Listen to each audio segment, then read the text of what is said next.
अध्यक्ष महोदय, आज हम सभी लोग खेती की समस्या के ऊपर विचार कर रहे हैं। हमारा देश किसानों का देश है। यहाँ के लोग खेती बाड़ी करते हैं।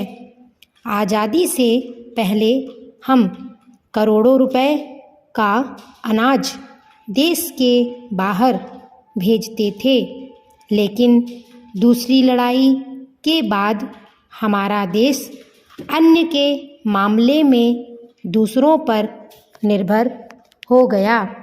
देश में अन्न की बहुत कमी हो गई है। जब पहली लड़ाई हुई थी उस समय अन्न काफ़ी सस्ता था। दूसरी लड़ाई के बाद हमारे देश में अनाज काफ़ी महंगा हो गया। उस समय सरकार ने खेती की ओर पूरा ध्यान नहीं दिया। पहले हमारे देश के बाज़ारों में लाखों मन गल्ला पड़ा रहता था। इस तरह से करोड़ों मन गल्ला हमारे देश में जमा रहता था और देश के लोग बड़े आराम से रहते थे।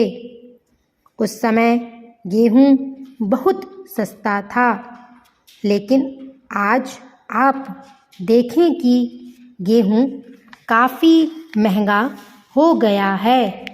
हमें इस बात पर विचार करना है कि हमारे देश में यह हालत क्यों पैदा हुई है।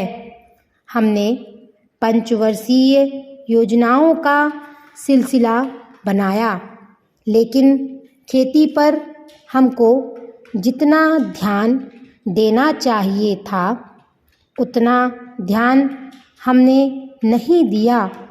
हमने उद्योग धंधों पर काफ़ी ध्यान दिया, लेकिन खेती में हमारे देश ने कोई उन्नति नहीं की।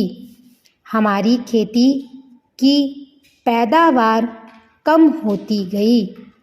इसका परिणाम यह हुआ कि हमें जितने अनाज की आवश्यकता थी वह भी हमारे पास नहीं रहा और हमको अमेरिका से करोड़ों रुपए का अन्न मंगाना पड़ा। यह हमारे देश के लिए बड़े शर्म की बात है। हमको दूसरों से मांगना पड़े, यह हमारे लिए दुख की बात होनी चाहिए। हम दूसरों से खाने के लिए अन्न मांगे, इससे बढ़कर हमारे लिए शर्म की बात और क्या हो सकती है। 2 साल पहले वर्षा नहीं हुई थी और तब खेती की हालत बहुत खराब हो गई थी।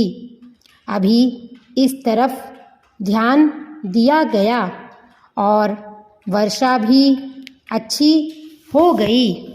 इसका नतीजा यह हुआ कि हमारे देश में काफ़ी गल्ला पैदा हुआ। अब कुछ आशा बंधी और मंत्री महोदय इस ओर ध्यान दे रहे हैं।